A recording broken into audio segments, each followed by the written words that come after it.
ಇಂದಿನ ನಮ್ಮ ಈ ಮೂಲಗಳ ಆಳವಾದ ವಿಶ್ಲೇಷಣೆಗೆ ಸ್ವಾಗತ. ಇವತ್ತು ನಾವು ಒಂದು ಬಹಳ ಕುತೂಹಲಕಾರಿಯಾದ ವಿಷಯದ ಬಗ್ಗೆ ಚರ್ಚೆ ಮಾಡ್ತಿದ್ದೀವಿ. ಖಂಡಿತ. ನಮಸ್ಕಾರ. ಇವತ್ತಿನ ವಿಷಯ ನಿಜಕ್ಕೂ ಆಸಕ್ತಿದಾಯಕವಾಗಿದೆ. ಹೌದು, ನಾವು ಈಸ್ಟರ್ ಹಬ್ಬ, ಪವಿತ್ರ ವಾರ ಮತ್ತೆ ಅದರ ಹಿಂದಿನ ಐತಿಹಾಸಿಕ ಹಾಗೂ ಸಾಂಸ್ಕೃತಿಕ ಹಿನ್ನೆಲೆಗಳನ್ನ ಇಟ್ಕೊಂಡು ಚರ್ಚೆ ಮಾಡಲಿದ್ದೀವಿ. ನಮ್ಮ ಮುಂದಿರುವ ಲೇಖನಗಳು, ವಾರ್ತಾ ವರದಿಗಳು ಮತ್ತೆ ಕೆಲವು ತಾತ್ವಿಕ ಪ್ರಬಂಧಗಳ ಆಧಾರದ ಮೇಲೆ ಇದನ್ನ ಬಿಡಿಸಿ ನೋಡೋಣ. ಅಂದ್ರೆ ಇದು ಕೇವಲ ಒಂದು ಧಾರ್ಮಿಕ ಆಚರಣೆ ಮಾತ್ರ ಅಲ್ಲ. ಈ ಮೂಲಗಳ ಪ್ರಕಾರ ಇದರ ಹಿಂದೆ ಮನುಷ್ಯನ ಸಹನೆ, ನಂಬಿಕೆ ಮತ್ತೆ ರಾಜಕೀಯ ಒಳಸಂಚುಗಳು ಇವೆಲ್ಲವೂ ಅಡಗಿದೆ. ಹೌದು ಹೌದು. ಈಸ್ಟರ್ ಅಂದ್ರೆ ನಮಗೆಲ್ಲ ತಕ್ಷಣ ನೆನಪಾಗೋದು ಬಣ್ಣ ಬಣ್ಣದ ಚಾಕ್ಲೇಟ್ ಮೊಟ್ಟೆಗಳು, ಭಾನುವಾರದ ಭೋಜನ ಅಲ್ವಾ? ಖಂಡಿತ.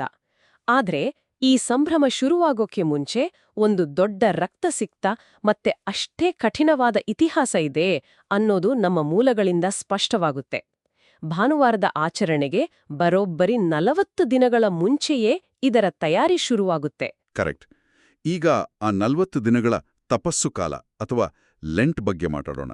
ಇದೊಂದು ರೀತಿಯ ಏನಂತಾರೆ ಆಧ್ಯಾತ್ಮಿಕ ಡಿಟಾಕ್ಸ್ ಇಂದಾಗೆ, ಹೌದಲ್ವಾ? ನಿಜ.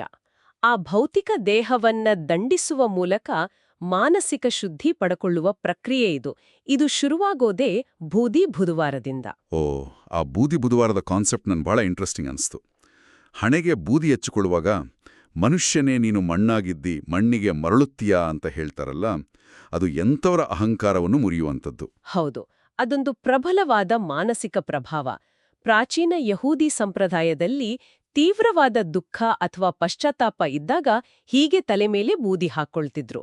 ಅದೊಂದು ಶೂನ್ಯ ಸ್ಥಿತಿಗೆ ಹೋಗುವ ತಯಾರಿ ಅಂತಲೇ ಹೇಳಬಹುದು. ಅಂದ್ರೆ ಆ ಮಾಂಸಾಹಾರ ಬಿಡೋದು, ಶುಕ್ರವಾರ ಕಟ್ಟುನಿಟ್ಟಿನ ಉಪವಾಸ ಮಾಡೋದು, ಇದೆಲ್ಲ ಮನುಷ್ಯನ ಇಚ್ಛಾಶಕ್ತಿಯನ್ನ ಪರೀಕ್ಷೆ ಮಾಡುತ್ತೆ ಅಂತ ಅರ್ಥ. ಅದೇ.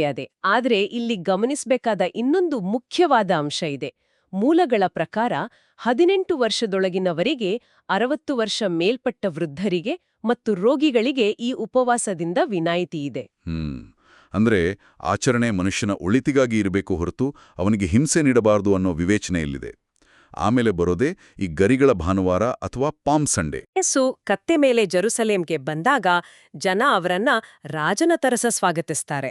ತಾಳೆಗೆರೆಗಳನ್ನ ಹಾಸಿ ಹೊಸಾನಾ ಅಂತ ಜಯಘೋಷ ಮಾಡ್ತಾರೆ ಅಲ್ವಾ? ಆದ್ರೆ ಕೆಲವೇ ದಿನಗಳಲ್ಲಿ ಅದೇ ಜನ ಅವನನ್ನ ಶಿಲುವೆಗೇರಿಸಿ ಅಂತ ಕೂಗಾಡ್ತಾರೆ. ಯಾಕಿಷ್ಟು ದೊಡ್ಡ ವೈರುಧ್ಯ? ಯಾಕಂದ್ರೆ ಜನರಿಗೆ ಒಬ್ಬ ಪ್ರಬಲ ಮಿಲಿಟರಿ ನಾಯಕನ ಅವಶ್ಯಕತೆ ಇತ್ತು. ರೋಮನರ ದಬ್ಬಾಳಿಕೆಯಿಂದ ರೋಸಿ ಹೋಗಿದ್ದವರು ಯೇಸುವನ್ನೇ ಕ್ರಾಂತಿಕಾರಿ ನಾಯಕ ಅಂತ ನಂಬಿದ್ರು. ಆದ್ರೆ ಯೇಸು ಮಾತಾಡಿದ್ದು ಪ್ರೀತಿ ಮತ್ತೆ ಕ್ಷಮೆಯ ಬಗ್ಗೆ ಹೊರತು ಸಶಸ್ತ್ರ ದಂಗೆಯ ಬಗ್ಗೆ ಅಲ್ಲ. ನಿಖರವಾಗಿ. ಜನರ ಆ ಭ್ರಮೆ ಒಡೆದಾಗ ಅದು ಆಕ್ರೋಶವಾಗಿ ದ್ವೇಷವಾಗಿ ಬದಲಾಯ್ತು. ಇದರ ಮುಂದಿನ ಘಟ್ಟವೇ ಆ ಪವಿತ್ರ ಗುರುವಾರ, ಅಂದ್ರೆ ಆ ಲಾಸ್ಟ್ ಸಪ್ಪರ್ ಅಥವಾ ಕೊನೆಯ ಭೋಜನ. ಹೌದು, ಆ ಗುರುವಾರ ಯೇಸು ತನ್ನ ಶಿಷ್ಯರ ಪಾದಗಳನ್ನ ತೊಳೆಯುವ ಮೂಲಕ ನಾಯಕತ್ವದ ಅರ್ಥವನ್ನೇ ಬದಲಾಯಿಸ್ತಾರೆ.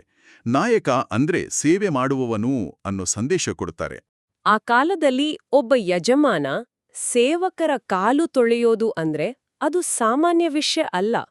ಇವತ್ತಿಗೂ ಪೋಪ್ ಅವರು ಜೈಲಿನಲ್ಲಿರುವ ಕೈದಿಗಳ, ನಿರಾಶ್ರಿತರ ಪಾದ ತೊಳೆಯುವ ಮೂಲಕ ಈ ಸಂಪ್ರದಾಯವನ್ನ ಮುಂದುವರಿಸ್ತಾ ಇದ್ದಾರೆ. ಅಧಿಕಾರದ ಅಹಂಕಾರವನ್ನ ಮುರಿಯುವ ಕ್ರಿಯೆ ಅದು. ಆದ್ರೆ ಅದೇ ರಾತ್ರಿ ಯೇಸುವಿನ ಸ್ವಂತ ಶಿಷ್ಯ ಜೂಡಾಸ್ ಕೇವಲ 30 ಬೆಳ್ಳಿ ನಾಣ್ಯಗಳಿಗೆ ಆತನನ್ನ ಹಿಡಿದುಕೊಡ್ತಾನೆ. ಅಲ್ಲಿಂದ ಕಥೆ ಶುಭ ಶುಕ್ರವಾರದ ಕಡೆಗೆ ತಿರುಗುತ್ತೆ. ಹೌದು, ಯೇಸುವಿನ ಬಂಧನ ಆಗತ್ತೆ. ಆಮೇಲೆ ರೋಮನ್ ಗವರ್ನರ್ ಪಾಂಟಿಯಸ್ ಪಿಲಾತನ ಮುಂದೆ ವಿಚಾರಣೆ ನಡೆದು ಕೊನೆಗೆ ಶಿಲುಬೆಗೇರಿಸುವ ಶಿಕ್ಷೆ ವಿಧಿಸಲಾಗುತ್ತೆ. ಇಲ್ಲೊಂದು ದೊಡ್ಡ ಪ್ರಶ್ನೆ ನನ್ನನ್ನ ಕಾಡ್ತಾ ಇದೆ. ಅಷ್ಟು ಭೀಕರವಾಗಿ ಚಿತ್ರಹಿಂಸೆ ಕೊಟ್ಟು ಸಾರ್ವಜನಿಕವಾಗಿ ಶಿಲುಬೆಗೇರಿಸಿ ಕೊಂದ ಆ ದಿನವನ್ನ ಶುಭ ಶುಕ್ರವಾರ ಅಥವಾ ಗುಡ್ ಫ್ರೈಡೆ ಅಂತ ಯಾಕೆ ಕರೀತಾರೆ? ಇದೊಂದು ವಿಪರ್ಯಾಸ ಅಲ್ವಾ? ಮೇಲ್ನೋಟಕ್ಕೆ ಹಾಗೆ ಅನಿಸುತ್ತೆ. ಆದ್ರೆ ಭಾಷೆಯ ಇತಿಹಾಸ ನೋಡಿದ್ರೆ ಇಂಗ್ಲಿಷ್ನಲ್ಲಿ ಗುಡ್ ಅನ್ನೋ ಪದಕ್ಕೆ ಹೋಲಿ ಅಥವಾ ಪವಿತ್ರ ಅನ್ನೋ ಅರ್ಥ ಇತ್ತು. ಅಂದ್ರೆ ಅದು ಹೋಲಿ ಫ್ರೈಡೆ. ಮತ್ತೆ ತಾತ್ವಿಕವಾಗಿ ನೋಡಿದಾಗ್ಲೂ ಹೌದು, ತಾತ್ವಿಕವಾಗಿ ನೋಡಿದಾಗ ಶಿಲುಬೆ ಮೇಲೆ ಅಷ್ಟು ಹಿಂಸೆ ಅನುಭವಿಸುವಾಗಲೂ ಯೇಸು ತಂದೆಯೇ ಇವರನ್ನ ಕ್ಷಮಿಸು ಅಂತ ಪ್ರಾರ್ಥನೆ ಮಾಡ್ತಾರೆ. ಅಂದ್ರೆ ಸೇಡಿಗೆ ಸೇಡು ಅನ್ನೋ ಸರಪಳಿಯನ್ನ ಅವರು ಅಲ್ಲಿಗೆ ತುಂಡ್ರಿಸಿದರು. ಅದಕ್ಕೆ ಆ ಸಾವಿನ ಮರವಾದ ಶಿಲುಬೆ ಇವತ್ತು ಪ್ರೀತಿಯ ಸಂಕೇತವಾಗಿದೆ ಅಂತ ನಮ್ಮ ಮೂಲಗಳು ವಿಶ್ಲೇಷಿಸ್ತವೆ. ಖಂಡಿತ್ವಾಗಿಯೂ ಆ ದಿನದ ನೆನಪಿಗಾಗಿ ಚರ್ಚ್ಗಳಲ್ಲಿ ಶಿಲುಬೆ ಯಾತ್ರೆ ಅಥವಾ ವೇ ಆಫ್ ದ ಕ್ರಾಸ್ ಮಾಡ್ತಾರೆ. ಅದರಲ್ಲಿ ಬರುವ ಸೂಕ್ಷ್ಮ ವಿವರಗಳು, ಉದಾಹರಣೆಗೆ ಸಿಮೋನ ಅನ್ನೋ ಸಾಮಾನ್ಯ ವ್ಯಕ್ತಿ ಯೇಸುವಿಗೆ ಶಿಲುಬೆ ಹೊರಲು ಸಹಾಯ ಮಾಡಿದ್ದು. ಹೌದೌದು. ಮತ್ತೆ ಆ ವೆರೋನಿಕಾ ಅನ್ನೋ ಮಹಿಳೆ ಶಸ್ತ್ರಸಜ್ಜ ಸೈನಿಕರ ನಡುವೆಯೂ ಬಂದು ಮುಖ ಒರೆಸಿದ್ದು, ಇವೆಲ್ಲ ಎಂಥದ್ದೇ ಕ್ರೂರ ವ್ಯವಸ್ಥೆಯಲ್ಲೂ ಮಾನವೀಯತೆ ಇರುತ್ತೆ ಅಂತ ತೋರಿಸುತ್ತೆ. ನಿಜ. ಆ ದಿನದ ಶೋಕ ಆಚರಿಸೋಕೆ ಚರ್ಚ್ಗಳಲ್ಲಿ ಘಂಟೆಗಳ ನಾಲ್ಗೆ ಕಟ್ತಾರೆ, ಪ್ರತಿಮೆಗಳನ್ನ ಬಟ್ಟೆಯಿಂದ ಮುಚ್ತಾರೆ. ಆ ನಿಶ್ಶಬ್ದ, ಆ ಶೂನ್ಯತೆ ನಿಜಕ್ಕೂ ಬೆಚ್ಚಿ ಬೀಳಿಸುವಂತಿರುತ್ತೆ. ಆ ಭೌತಿಕ ಮೌನ ಪವಿತ್ರ ಶನಿವಾರದವರೆಗೂ ಮುಂದುವರಿಯುತ್ತೆ. ಯೇಸುವನ್ನ ನಂಬಿದ್ದ ಶಿಷ್ಯರಿಗೆಲ್ಲ ಭವಿಷ್ಯವೇ ಕತ್ಲಾಯಿತು, ಎಲ್ಲ ಆಶೆಗಳು ಆ ಕಲ್ಲಿನ ಸಮಾಧಿಯಲ್ಲಿ ಹೂತುಹೋಯಿತು ಅನ್ನೋ ಹತಾಶೆಯ ದಿನ ಅದು. ಆ ಹತಾಶೆಯನ್ನ ಅನುಭವಿಸಲೇ ಅಂತ ಇವತ್ತಿಗೂ ಅನೇಕರು ಆ ಶನಿವಾರ ಟಿವಿ, ಮೊಬೈಲ್ ಎಲ್ಲದರಿಂದ ದೂರ ಇರ್ತಾರೆ. ಆದ್ರೆ ಭಾನುವಾರ ಬೆಳಗ್ಗೆ ಸೂರ್ಯೋದಯದ ಹೊತ್ತಿಗೆ ಕಥೆ ಸಂಪೂರ್ಣ ಬದಲಾಗುತ್ತೆ. ಅದೇ ಆ ಪುನರುತ್ಥಾನದ ಬೆರಗು. ಮಗ್ದಲದ ಮರಿಯಳು ಬೆಳಿಗ್ಗೆ ಸಮಾಧಿ ಬಳಿ ಹೋದಾಗ ಆ ಬೃಹತ್ ಕಲ್ಲು ಪಕ್ಕಕ್ಕೆ ಸರಿದಿರುತ್ತೆ, ಮತ್ತೆ ಸಮಾಧಿ ಖಾಲಿ ಇರುತ್ತೆ. ಹೌದು. ಇಲ್ಲಿ ನಮ್ಮ ಮೂಲಗಳಲ್ಲಿ ಒಂದು ಬಹಳ ಆಳವಾದ ತಾತ್ವಿಕ ಪ್ರಶ್ನೆ ಎತ್ತಿದ್ದಾರೆ. ಸತ್ತವರು ಬದುಕಿ ಬಂದ ಬೇರೆ ಕಥೆಗಳೂ ಬೈಬಲ್ನಲ್ಲಿ ಇವೆ. ಹೌದಲ್ಲ, ಯೇಸುವೆ ಲಾಜರಸ್ ಅನ್ನೋ ವ್ಯಕ್ತಿಯನ್ನ 4 ದಿನದ ನಂತರ ಸಮಾಧಿಯಿಂದ ಜೀವಂತವಾಗಿ ಬರುವಂತೆ ಮಾಡಿದ್ರಲ್ಲ. ಹಾಗಾದ್ರೆ ಲಾಜರಸ್ನಿಗೂ ಯೇಸುವಿನ ಪುನರುತ್ಥಾನಕ್ಕೂ ಏನ್ ವ್ಯತ್ಯಾಸ? ಬಹಳ ದೊಡ್ಡ ವ್ಯತ್ಯಾಸ ಇದೆ. ಲಾಜರಸ ಜೀವಂತವಾಗಿ ಬಂದಿದ್ದು ಕೇವಲ ಒಂದು ಚಮತ್ಕಾರ. ಆತ ಮತ್ತೆ ಹಳೆ ಭೌತಿಕ ದೇಹವನ್ನೇ ಪಡ್ಕೊಂಡ. ಅಂದ್ರೆ ಆತ ಮುಂದೊಂದು ದಿನ ಖಂಡಿತ ಮತ್ತೆ ಸಾಯಲೇಬೇಕಿತ್ತು. ಓ, ಅಂದ್ರೆ ಸಾವಿನ ಹಿಡಿತ ಲಾಜರಸ್ನ ಮೇಲೆ ಇನ್ನೂ ಇತ್ತು. ಆದ್ರೆ ಯೇಸುವಿನ ಪುನರುತ್ಥಾನ ಅನ್ನೋದು ಸಾವನ್ನ ಶಾಶ್ವತವಾಗಿ ಜಯಿಸಿದ್ದು ಅಂತ ಅರ್ಥ. ನಿಖರವಾಗಿ ಸಂತ್ ಪಾಲ್ ತಮ್ಮ ಪ್ರಬಂಧಗಳಲ್ಲಿ ಬರೆಯುವಂತೆ ಯೇಸು ಮರಣವನ್ನ ಮೀರಿ ಒಂದು ಮಹಿಮಾಭರಿತ ದೇಹವನ್ನ ಧರಿಸಿದ್ರು. ಈ ಘಟನೆ ಇಲ್ಲದೆ ಹೋಗಿದ್ರೆ ಇಡೀ ಕ್ರಿಸ್ತ ಧರ್ಮ ಇತಿಹಾಸದಲ್ಲಿ ಕಣ್ಮರೆಯಾಗುತ್ತಿತ್ತು. ಆ ಹೊಸ ದೇಹದ ಸ್ವರೂಪ ಎಂಥದ್ದು ಅಂದ್ರೆ ಅವರು ಮುಚ್ಚಿದ ಬಾಗಿಲಿನ ಒಳಗೂ ಫಕ್ಕನೆ ಪ್ರತ್ಯಕ್ಷರಾಗ್ತಾ ಇದ್ರು. ಕಾಲ ಮತ್ತೆ ದೇಶದ ಮಿತಿಗಳನ್ನೇ ಮೀರಿದ ಒಂದು ಹೊಸ ಆಯಾಮದ ಅಸ್ತಿತ್ವದಾಗಿತ್ತು. ಖಂಡಿತ. ಮತ್ತೆ ಈ ಇಡೀ ಘಟನಾವಳಿಗಳು ಏನೋ ದಿಢೀರಂತ ಒಂದೆರಡು ದಿನಗಳಲ್ಲಿ ಸೃಷ್ಟಿಯಾದದ್ದಲ್ಲ. ಯಹೂದಿಗಳ ಹಳೆಯ ಒಡಂಬಡಿಕೆಯ ಸಂಪ್ರದಾಯಗಳ ಜೊತೆ ಇದಕ್ಕೆ ಆಳವಾದ ನಂಟಿದೆ. ಆ ಪಸ್ಕಾ ಹಬ್ಬ ಅಥವಾ ಪಾಸೋವರ್ ಬಗ್ಗೆ ಲೇಖನಗಳಲ್ಲಿ ವಿವರವಾಗಿದೆ ಅಲ್ವಾ? ಈಜಿಪ್ಟ್ನ ಗುಲಾಮಗಿರಿಯಿಂದ ಯಹೂದಿಗಳು ಬಿಡುಗಡೆಯಾದ ನೆನಪಿಗಾಗಿ ಆಚರಿಸುವ ಹಬ್ಬ ಅದು. ನಿಜ. ಈಸ್ಟರ್ಗೂ ಆ ಪಸ್ಕಾ ಹಬ್ಬಕ್ಕೂ ಇರುವ ಹೋಲಿಕೆಗಳು ನಿಜಕ್ಕೂ ಬೆರಗು ಮೂಡಿಸುತ್ತವೆ. ಹೊಸ ಒಡಂಬಡಿಕೆಯಲ್ಲಿ ಯೇಸುವನ್ನ ಪಸ್ಕದ ಕುರಿಮರಿ ಅಂತ ಕರೀತಾರೆ. ಯಾಕೆ ಗೊತ್ತಾ? ಹಳೆಯ ಇತಿಹಾಸದಲ್ಲಿ ಯಹೂದಿಗಳು ಬಲಿಗೊಟ್ಟ ಕುರಿಮರಿಯ ರಕ್ತವನ್ನ ತಮ್ಮ ಮನೆಯ ಬಾಗಿಲಿಗೆ ಹಚ್ಚಿದಾಗ ಸಾವಿನ ದೂತ ಆ ಮನೆಗಳನ್ನ ದಾಟಿ ಹೋಗ್ತಿತ್ತು. ಆ ಮೂಲಕ ಮಕ್ಕಳ ಜೀವ ಉಳಿಯುತ್ತಿತ್ತು. ಹೌದು. ಅದೇ ರೀತಿ ಶಿಲುಬೆ ಮೇಲೆ ಸುರಿದ ಯೇಸುವಿನ ರಕ್ತ ಇಡೀ ಮನುಕುಲವನ್ನ ಪಾಪದಿಂದ ಮತ್ತೆ ಶಾಶ್ವತ ಸಾವಿನಿಂದ ಪಾರು ಮಾಡುತ್ತೆ ಅನ್ನೋ ಬೃಹತ್ತು ರೂಪಕ ಇಲ್ಲಿದೆ. ಇನ್ನೊಂದು ಬಹಳ ರೋಚಕವಾದ ವಿಷಯ ಅಂದ್ರೆ ಆ ರೋಮನ್ ಸೈನಿಕರ ಪದ್ಧತಿ. ಅವರು ಶಿಲುಬೆಗೆ ಏರಿಸಿದವರ ಕಾಲುಗಳನ್ನ ಬೇಗ ಸಾಯ್ಲಿ ಅಂತ ಮುಡುತ್ತಿದ್ರಲ್ಲ. ಹೌದು. ಆದ್ರೆ ಸೈನಿಕರು ಯೇಸುವಿನ ಬಳಿ ಬಂದಾಗ ಅವರು ಆದಗಾಲೆ ಮರಣ ಹೊಂದಿದ್ದನ್ನ ಕಂಡು ಕಾಲುಗಳನ್ನ ಮುರಿಯಲಿಲ್ಲ. ಇದು ಮೇಲ್ನೋಟಕ್ಕೆ ಕಾಕತಾಳೀಯ ಅನ್ನಿಸ್ಬೋದು. ಆದರೆ ಯಹೂದಿಗಳ ನಿಯಮದ ಪ್ರಕಾರ ಬಲಿಗೊಡುವ ಪಸ್ಕದ ಕುರಿಮರಿಯ ಒಂದೇ ಒಂದು ಎಲುವನ್ನು ಮುರಿಯಬಾರದು ಅಂತ ಇತ್ತಂತೆ. ಇದು ಎಂಥ ಅದ್ಭುತ ಐತಿಹಾಸಿಕ ಕೊಂಡಿ. ಹೌದು. ಈ ಎಲ್ಲಾ ಗಂಭೀರ ಇತಿಹಾಸಗಳು ಇವತ್ತಿನ ಆಧುನಿಕ ಜಗತ್ತಿನಲ್ಲಿ ಹೇಗೆ ಆಚರಣೆ ಆಗ್ತಾ ಇವೆ ಅನ್ನೋದು ಕೂಡ ಅಷ್ಟೇ ಆಸಕ್ತಿದಾಯಕ. ಇತ್ತೀಚಿನ ವಾರ್ತಾವರದಿಯೊಂದು ಉಡುಪಿಯ ಮಿಲಾಗ್ರಸ್ ಕ್ಯಾಥೆಡ್ರಲ್ನಲ್ಲಿ ನಡೆಯುವ ಈಸ್ಟರ್ ಜಾಗರಣೆ ಬಗ್ಗೆ ಉಲ್ಲೇಖಿಸುತ್ತೆ. ಶನಿವಾರ ತಡರಾತ್ರಿ ಇಡೀ ಚರ್ಚ್ ಕತ್ತಲೆಯಲ್ಲಿರುತ್ತೆ. ಆ ಕತ್ತಲೆಯಲ್ಲಿ ಹೊರಗಿನಿಂದ ಹೊಸದಾಗಿ ಬೆಳಗಿದ ಬೆಂಕಿಯ ಮೂಲಕ ಬೃಹತ್ ಕ್ಯಾಂಡಲ್ ಹಚ್ಚಿ ತರ್ತಾರೆ. ಆ ಒಂದೇ ದೀಪದಿಂದ ಇಡೀ ಚರ್ಚ್ ಬೆಳಗುತ್ತೆ. ಅದು ಸಾವಿನ ಕತ್ತಲೆಯನ್ನ ಸೀಳಿ ಬರುವ ನವಜೀವನದ ಸಂಕೇತ ಅಂತ ನಮ್ಮ ಮೂಲಗಳು ವಿವರಿಸಿವೆ. ಆದರೆ ಇಲ್ಲೊಂದು ಸಣ್ಣ ಕನ್ಫ್ಯೂಷನ್ ಇದೆ. ಏನದು?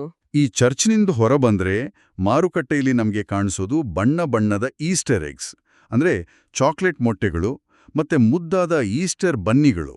ಅಷ್ಟೊಂದು ಗಂಭೀರವಾದ ತ್ಯಾಗದ ಕಥೆಗೂ ಈ ಮೊಟ್ಟೆ ಮೊಲಗಳಿಗೂ ಎಲ್ಲಿಂದ ಲಿಂಕ್ ಬಂತು? ಆ ಲಿಂಕ್ ಪ್ರಕೃತಿಯ ಋತುಮಾನಗಳಲ್ಲಿ ಅಡಗಿದೆ. ಮೊಟ್ಟೆ ಅನ್ನೋದು ಪ್ರಾಚೀನ ಕಾಲದಿಂದಲೂ ಹೊಸ ಜನ್ಮದ ಮತ್ತೆ ಫಲವತ್ತತೆಯ ಸಂಕೇತ. ಕಲ್ಲಿನಂಥ ಮೊಟ್ಟೆ ಒಡೆದು ಜೀವ ಬರೋದು ಕಲ್ಲಿನ ಸಮಾಧಿಯೊಡೆದು ಯೇಸು ಹೊರ ಬಂದಿದ್ದಕ್ಕೆ ಅತ್ಯುತ್ತಮ ನೈಸರ್ಗಿಕ ರೂಪಕವಾಯಿತು. ಓ, ಹಾಗಾಗಿ ಈಸ್ಟರ್ ಎಗ್ಸ್ ಬಂತು. ಜೊತೆಗೆ ಆ 40 ದಿನದ ಲೆಂಟ್ ಉಪವಾಸದಲ್ಲಿ ಜನ ಮೊಟ್ಟೆ ಮಾಂಸ ಸಂಪೂರ್ಣವಾಗಿ ತ್ಯಾಜಿಸ್ತಿದ್ರು ಅಲ್ವಾ? ಹೌದು, ಉಪವಾಸ ಮುಗಿದ ದಿನ ಮನೆಯಲ್ಲಿದ್ದ ಮೊಟ್ಟೆಗಳನ್ನ ಬಣ್ಣ ಬಳಿದು ಉಡುಗೊರೆಯಾಗಿ ಕೊಡೋಕೆ ಶುರು ಮಾಡಿದ್ರು. ಆಮೇಲೆ ವಾಣಿಜ್ಯೀಕರಣದಿಂದ ಅದು ಚಾಕ್ಲೇಟ್ ಮೊಟ್ಟೆಗಳಾಯ್ತು. ಮತ್ತೆ ಆ ಮೊಲಗಳ ಕಥೆ ಅಂದ್ರೆ ಈ ಈಸ್ಟರ್ ಬನ್ನಿ ಎಲ್ಲಿಂದ ಬಂತು? ಯುರೋಪ್ನಲ್ಲಿ ಈ ಹಬ್ಬ ಬರೋದು ವಸಂತಕಾಲದಲ್ಲಿ.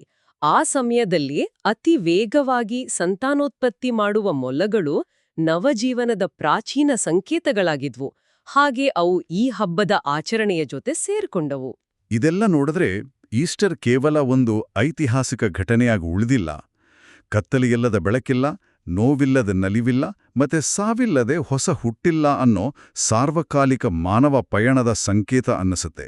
ನಿಜ, ನಮ್ಮ ಬದುಕಿನಲ್ಲಿ ಎಷ್ಟೇ ಆಳವಾದ ಕತ್ತಲೆಯ ಶುಕ್ರವಾರಗಳು ಅಥವಾ ಶೂನ್ಯತೆಯ ಶನಿವಾರಗಳು ಎದುರಾದರೂ ಮುಂಬರುವ ಭಾನುವಾರದ ಬೆಳಕನ್ನ ನಾವೆಲ್ಲರೂ ಎದುರ್ನೋಡಬಹುದು ಅನ್ನೋ ವಿಶ್ವಾಸವನ್ನ ಇದು ಮೂಡಿಸುತ್ತೆ. ಖಂಡಿತ.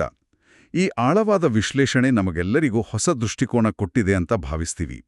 ಆದರೆ ಕಾರ್ಯಕ್ರಮ ಮುಗಿಸುವ ಮುನ್ನ ಒಂದು ಪ್ರಶ್ನೆಯನ್ನ ಕೇಳುಗರ ಮುಂದೆ ಇಡೋಕೆ ಇಷ್ಟಪಡ್ತೀನಿ. ಹೌದು, ಖಂಡಿತ ಕೇಳಿ.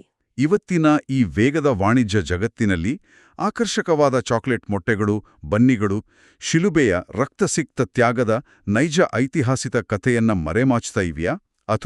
ಅಥವಾ ಧರ್ಮದ ಗಡಿಗಳನ್ನ ಮೀರಿ ಪ್ರಪಂಚದಾದ್ಯಂತ ಹೊಸ ಭರವಸೆಯ ಸಂದೇಶವನ್ನ ತಲುಪಿಸುವ ಆಧುನಿಕ ವಾಹಕಗಳಾಗಿ ಕೆಲಸ ಮಾಡ್ತಾ ಇವಿಯಾ? ಹೌದು, ಇದನ್ನ ಖಂಡಿತ ಪ್ರತಿಯೊಬ್ಬರೂ ಯೋಚಿಸಬೇಕು. ಈ ಚಿಂತನೆಗೆ ಹಚ್ಚುವ ಪ್ರಶ್ನೆಯನ್ನ ನಿಂಗೆ ಬಿಟ್ಟ ಇವತ್ತಿನ ನಮ್ಮ ಈ ಮೂಲಗಳ ಅಧ್ಯಯನವನ್ನ ಇಲ್ಲಿಗೆ ಮುಗಿಸ್ತಾ ಇದ್ದೀವಿ.